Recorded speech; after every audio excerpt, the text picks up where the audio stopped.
지난 2021년 헌법재판소가 정신적 손해배상을 규정하지 않은 채 국가배상 청구권을 금지한 5.18 보상법은 위헌이라고 결정했었는데요. 이후 대구와 경북에서도 5.18 유공자와 가족 등 110여 명이 국가를 상대로 소송을 냈습니다. 대구에서도 처음으로 국가가 정신적 손해를 피해자들에게 배상하라는 판결이 나왔습니다. 김은혜 기자입니다. 1980년 당시 대구 지역 대학생이었던 5.18 유공자와 그 가족들은 지난 2021년 말 국가를 상대로 손해배상 청구 소송을 냈습니다. 이들은 군부 세력에 저항하는 시위와 활동을 했다는 이유로 불법 체포에 이어 구금까지 당했습니다. 고문으로 인한 신체적 피해와 후유증, 사회적 낙인에 시달리게 한 정신적 피해를 국가가 책임져야 한다는 것이었습니다. 1년 5개월여 만에 대구지방법원은 개명대 졸업생 3명과 사망한 유공자 가족에게 원고 일부 승소 판결을 했습니다. 손해배상액은 각각 3천여만 원에서 1억여 원입니다. 재판부는 위헌 무효임이 명백한 개헌포고에 따라 피해자들을 영장 없이 체포, 구금했고 이후에도 경제 사회적 활동에 상당한 불이익을 받은 것으로 보인다고 판단했습니다.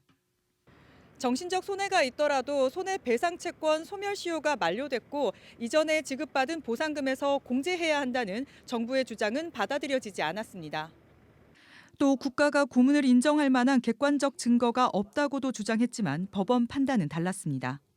체포를 하고 구금을 하고 또 수사를 진행했고 거기에 따른 재판을 받은 것 자체, 그 전체의 과정 자체를 이번에는 법원에서 1년의 작용 자체를 하나의 불법 행위로 구성을 해서 거기에 대해서 국가의 책임을 물었다는데 그런 의미가 있습니다.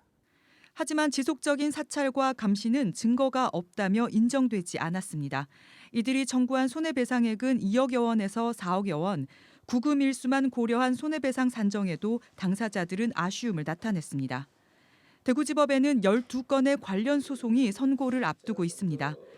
광주와 대구에서 원고 승소 판결은 잇따르고 있지만 실질적인 배상은 이루어지지 않고 있는 게 현실입니다.